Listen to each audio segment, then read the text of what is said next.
Hi everyone, this is week 6 of fabric manipulation, and today's video is going to be on quilting. Quilting is when we stitch 3 layers, a lining, a batting, and a top layer all together, and the stitching is going to indent your design. There are many types of designs for quilting, for hand and machine quilting. So you can do figurative designs, which are basically, the outline of a figure or a shape. And then this is called echo quilting, where you have a figure in the middle and then the line continues out. This is called stippling, where you are doing sort of wandering lines to fill in the background of a space. There are also many linear designs and background fills, as well as borders. So the 3 layers that you're going to have for your quilting project are going to be the top layer, which is going to be the right side of your fabric, the right top side. Then you're going to have your batting, which is kind of a fluffy material for the center. Now there are different types of batting. This is a cotton batting. There's also synthetic, and they have different types of lofts. So the loft is going to be how thick your batting is, and the thicker it is, the more puffed your project will be. The thinner it is will be less lofted or less puffed in your quilting project. So this is a fairly low loft cotton batting that I'm going to use today. And then the last piece is going to be the back or the lining. Now you want to cut your batting and your lining to be slightly larger than the top. We're going to need a little extra room for shrinkage because when we stitch through all 3 layers, we need a little bit of space for that 3-dimensionality to happen. So it's going to need a little bit of extra space, and it will bring your fabric in slightly. That's the reason we want to make our pieces slightly larger than what our finished product should be. So since we are going to be stitching on the front of our fabric, we need to really think about how we're going to transfer our design to the front so that we can see what we're doing and still stitch along the lines, but we don't want to see too much of that marking that we're making. On page 205 of your book, it's going to give you a whole list of different ways that you can mark on your fabric and how to transfer your design to be on the front of your fabric. I'm just going to be using a pencil today to mark my lines because I want you to be able to see what I'm doing, and I'm not too worried about it since this is just a sample. However, there are many different ways to mark your fabric. There's the disappearing invisible pens. You can make a stencil depending on your design and what you think is the best. So with a very light pencil line, I've just drawn a little leaf motif here that I'm going to be using as my pattern. Now that I have my pattern transferred, I can baste all 3 layers of fabric together. So I have pinned all 3 of my layers together, and when you are working with your quilting, because you're creating one textile by sewing all 3 layers together, you want to be constantly checking the back side of your fabric as well to make sure that everything is smooth and flat and that it's not going to buckle or tuck in any way. So working from the center out when doing your pinning or sewing is going to be very important. So now I'm just going to do some hand basting lines. I'm not going to tie knots at the end of my thread. I'm just going to do some large basting stitches in rows to make sure that everything is stabilized. Once I finish with my rows of basting, I will baste around the outside edge and then move on to my design.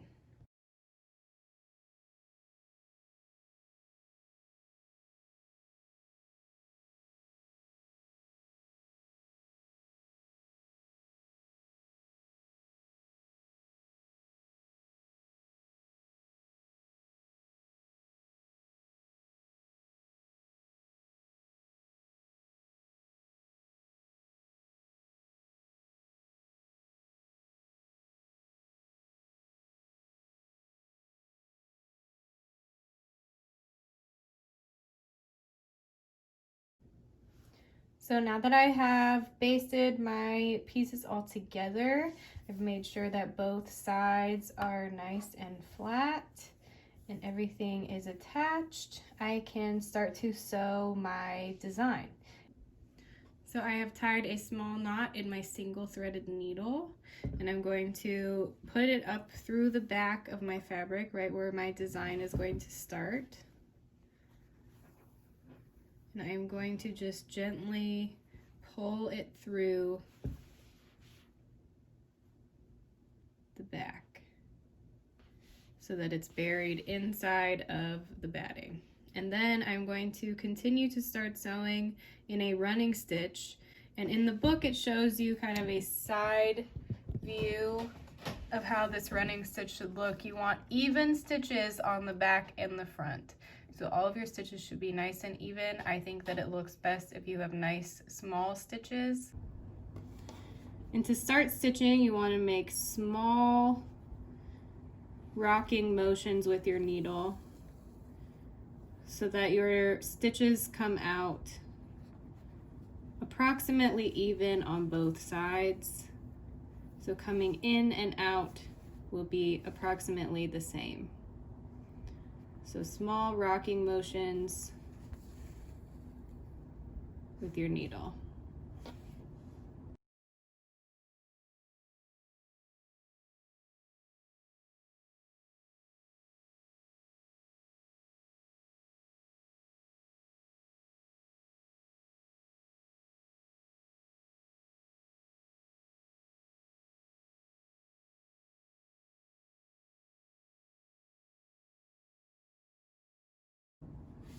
Once you come to the end of a circle or a line, or you run out of thread, you want to take a small back stitch and push your needle in between the layers and slide out somewhere a few inches away from where you've stopped, and then come out the back and then clip that off.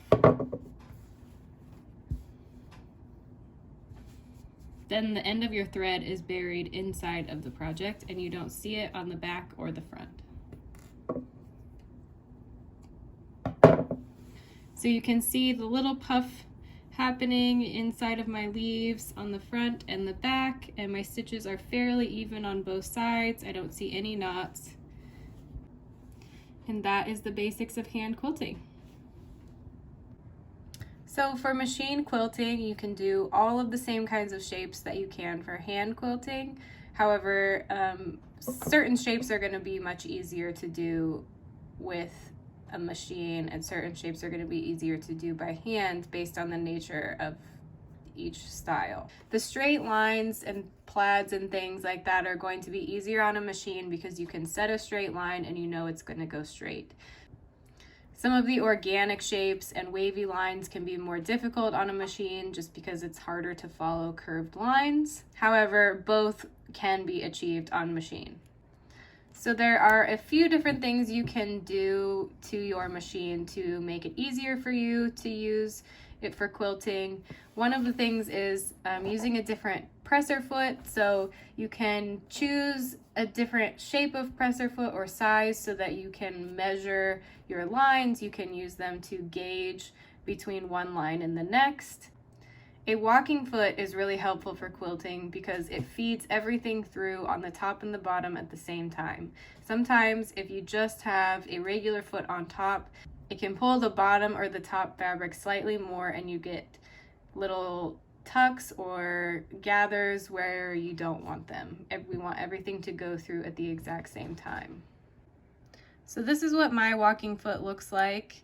As you can see, it has sort of these feed dogs at the top so that everything is going to pull through the top and bottom at the same time, and it just attaches to your machine like any other foot, and then it goes on the crossbar so that it can move along with it. So as you can see, if I move that, the little feed dogs go up and down with it. I ordered this one on Amazon, so I will link it down below. It is a Bernina style, so it is not made by Bernina, so the price point is a little bit cheaper.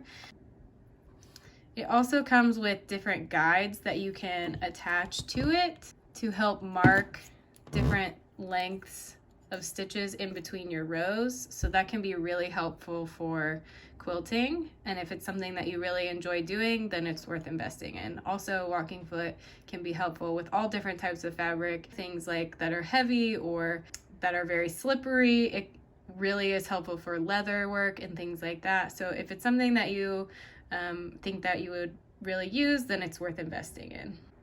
Another foot that you can use, or a couple of different types of things, you can use a darning foot or a spring needle or a darning spring. I do not have any of these, so I won't be able to show you that today, but I am hopefully going to link a video below that will show you how to use those for free form quilting, which will help you to be able to move your fabric in your machine and quilt in all kinds of directions. What happens is your feed dogs will drop, and then it allows you to move freely with your machine, but you do need a special foot or a special needle for that. Really helpful for these kinds of projects. They are much sharper than a regular needle, and it's going to allow your needle to puncture all 3 layers of your fabric much easier. Sometimes if you don't use a quilting needle, your machine doesn't quite get the needle all the way through, and it will skip stitches. So if you find that that is happening, you may need to buy some quilting needles. So to demonstrate in this video, I'm going to use this quilting pattern right here just to show you how to go from the center outwards with your shapes and how to create a nice flat piece on both sides using machine quilting, and we're going to be using the walking foot. Your book will tell you that if you're not using a walking foot, use some extra pins just to keep everything in place, even if you do have basting stitches. So I've done the same process with my basting as I did with hand quilting. I've done running stitches through the center, starting from the middle and then moving outwards, and then stitching around the outside border. Then I've drawn just an X shape across the center of my square. I will start by stitching those lines, but I'm going to start from the middle and go out. So I will start with my needle right in the center of the cross point here. And to start and stop with quilting, what you want to do is set your machine to 0 and stitch through the same hole a few times instead of back stitching. I'm going to start by stitching a few stitches into the same hole and then increasing my stitch length to 3.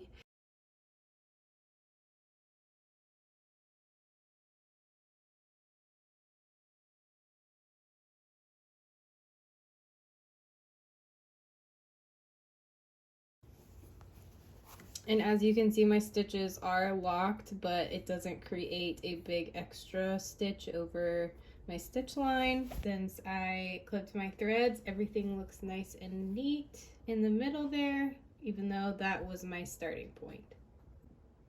So I'm going to continue my design following the same technique, starting from the center and working my way out.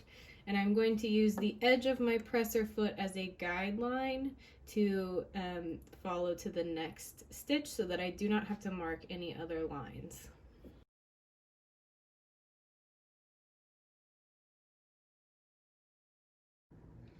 So as you can see, I have just followed those lines and they've come out nice and straight, and the top of my lines don't make a giant knot when you start with the 0 stitch length. It looks nice and smooth, and I would continue to go away from this side in that direction and then start on that side as well. And on the back you can see it's nice and flat also. The knots do show slightly more on the back side, but in a similar color thread it wouldn't be as noticeable.